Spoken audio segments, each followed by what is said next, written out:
Абайдың 18-ші қара сөзі.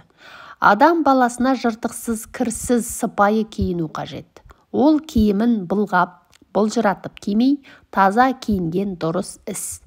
Өз дәулетінен артық киінбек, не киімі артық болса да, көңіліне қуат тұтып, тым айналдырмақ кербездің ісі.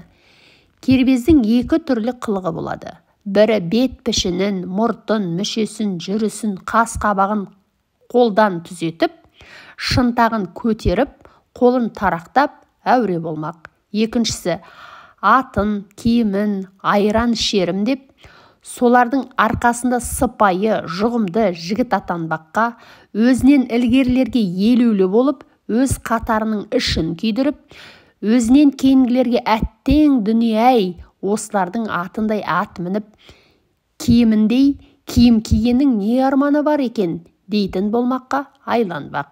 Мұның бәрі масқаралық ақмақтық. Мұны адам бір ойламасын. Егер бір ойласа, қайта адам болуы қиын іс.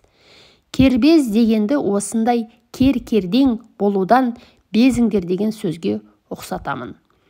Тегінде адам баласы, адам баласынан ақыл, ғылым, ар, мінез деген нәрселермен озбақ. Одан басқа нәрсеменен оздым ғой демектің бәрі де ақымақтық.